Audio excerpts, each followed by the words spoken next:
point de mire 2.3, les fonctions polynomiales de degré 0 et 1.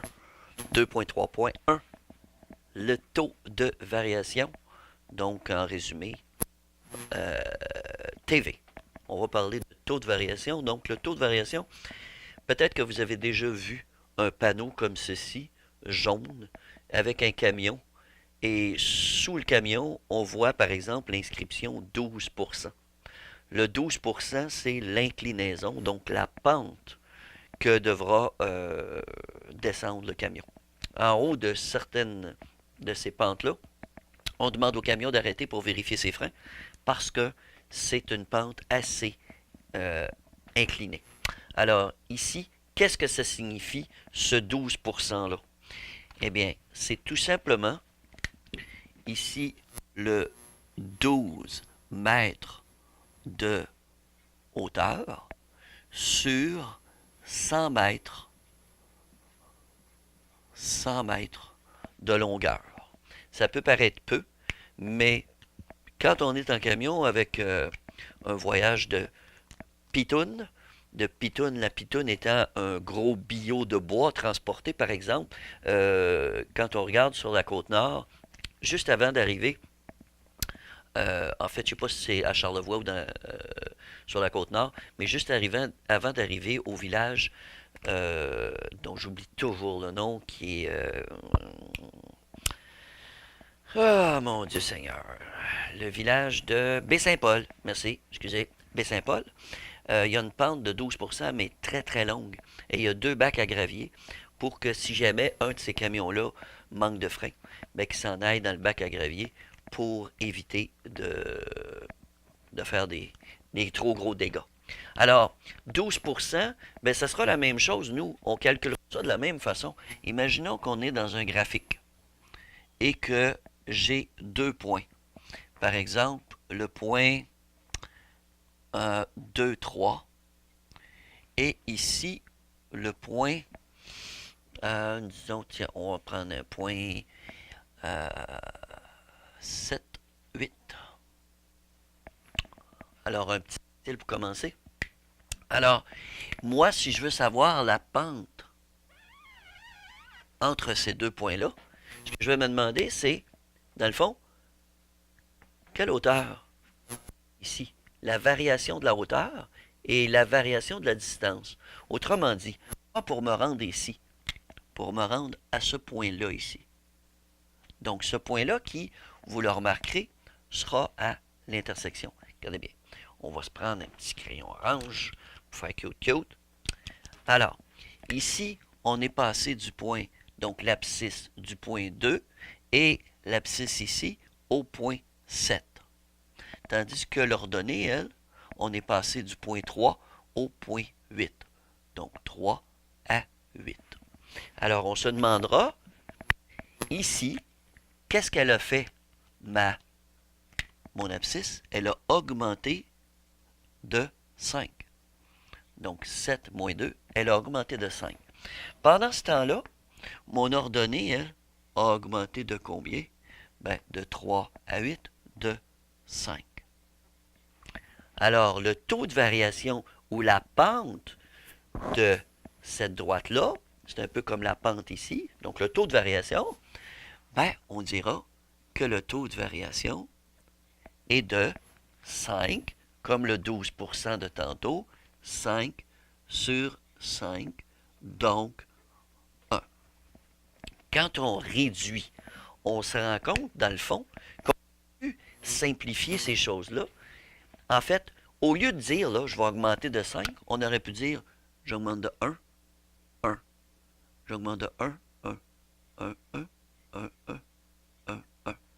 Donc, moi, ça veut dire qu'à chaque fois, ça ici qui est réduit, à chaque fois que je franchis, par exemple, 1 mètre, je monte d'1 mètre. Ça, c'est un taux de variation de 1. C'est pour ça que le taux de variation de 5 sur 5, donc, j'augmente de 5, j'augmente de 5, ben, c'est la même chose que augmenter de 1, augmenter de 1. OK. Voyons un deuxième exemple. Imaginons par exemple que, au lieu d'avoir quelque chose comme ceci, j'ai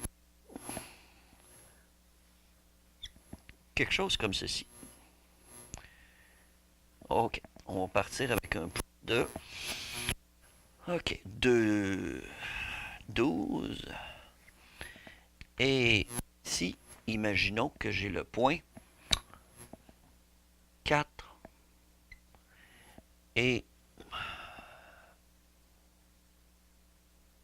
2.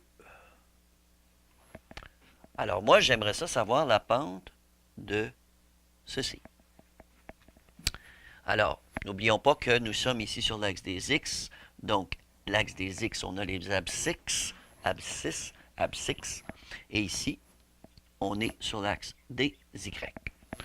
Alors, nous, ce qu'on veut savoir, c'est l'inclinaison de ça. Bien, pour savoir l'inclinaison de ça, d'abord, on va aller voir nos abscisses. Donc, nos abscisses ici, 2 et 4. 2 et 4. Excusez si ce n'est pas à l'échelle. Et nos ordonnées, 2 et 12. Comment on voit ça? Ben oui, évidemment, ça ici, c'est ma coordonnée en Y. Ça, c'est ma coordonnée en X. C'est ça qui fait qu'on sait que le point est ici à 2, 12. Ici, c'est ma coordonnée en X et ici, ma coordonnée en Y. Donc, ici, on verra que on a descendu de combien? 12 moins 2, on a descendu de 10. Pendant ce temps-là, qu'est-ce qu'on a fait ici? On a augmenté de 2. Donc, mon taux de variation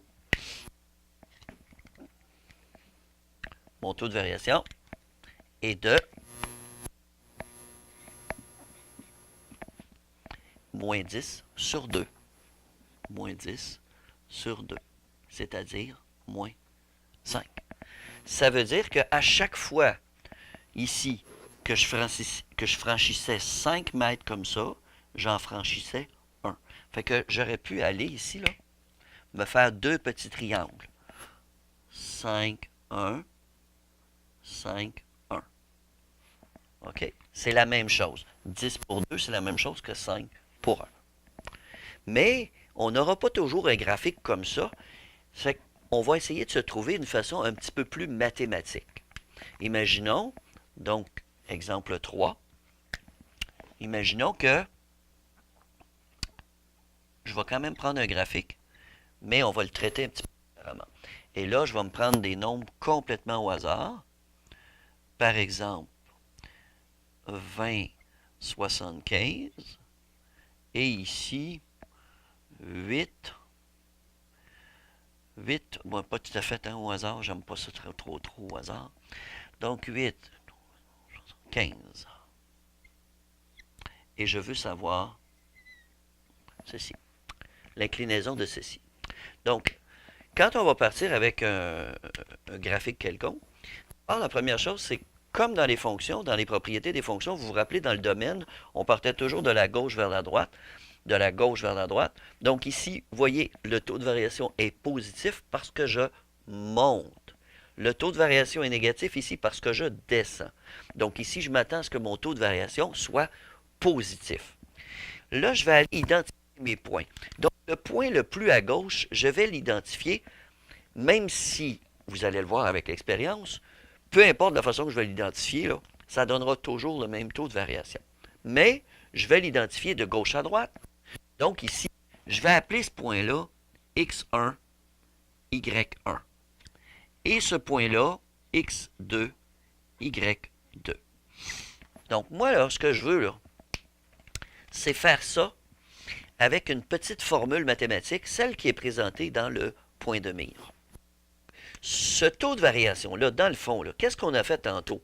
Quand j'ai fait 8 moins 3, vous rendez-vous compte que 8, c'est le Y2, hein? Je vais aller l'identifier comme ça ici. Alors, X2, Y2, et ici, X1, Y1. OK? Qu'est-ce que j'ai fait pour calculer mon taux de variation? J'ai fait Y2, 8, moins 3, Y1. Ici, j'ai fait X2, moins X1. Donc, les deux m'ont donné 5. Ici, qu'est-ce que j'ai fait? Ben, ici, j'ai X1, Y1. Ici, X2, Y2.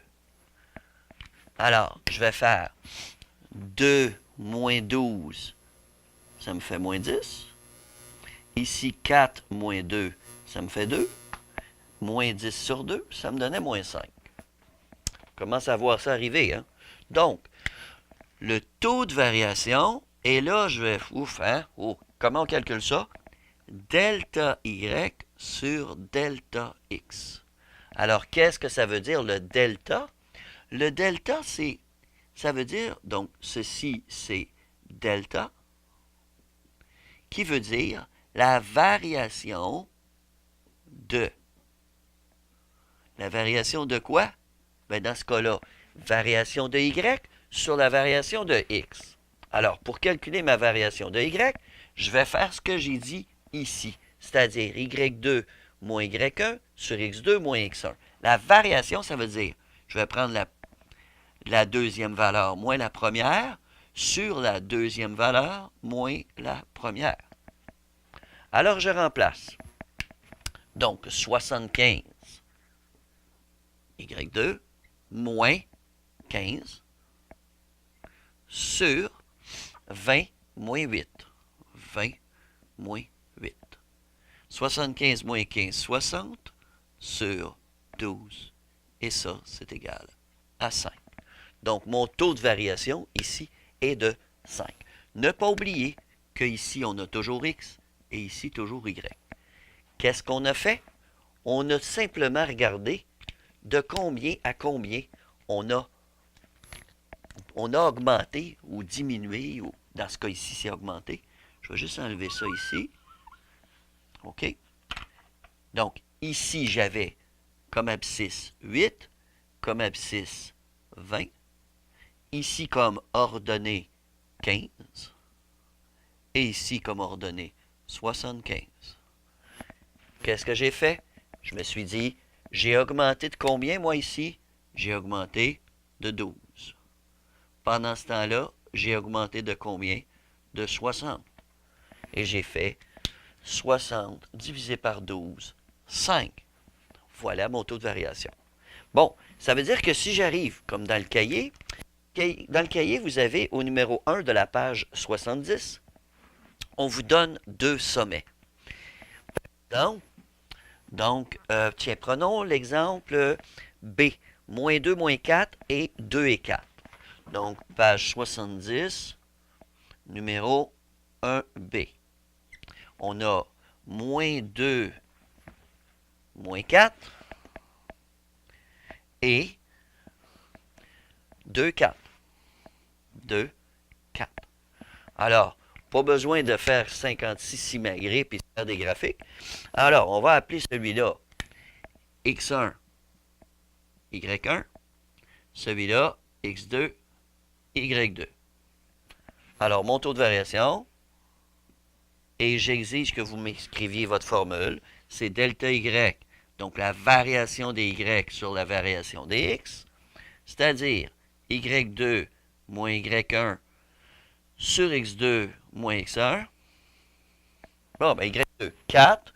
Et là, attention, important, 4 moins cette valeur-là, moins 4. Moi, je mets une parenthèse dans ce temps-là, pour pas que les deux moins se mettent au bout à bout l'un de l'autre, puis qu'on ne voit plus que c'est un moins, sur 2 moins 2. Ce qui me donne 4 plus 4, 8, sur 2 plus 2, 4. Taux de variation, 2. Pas plus compliqué que ça.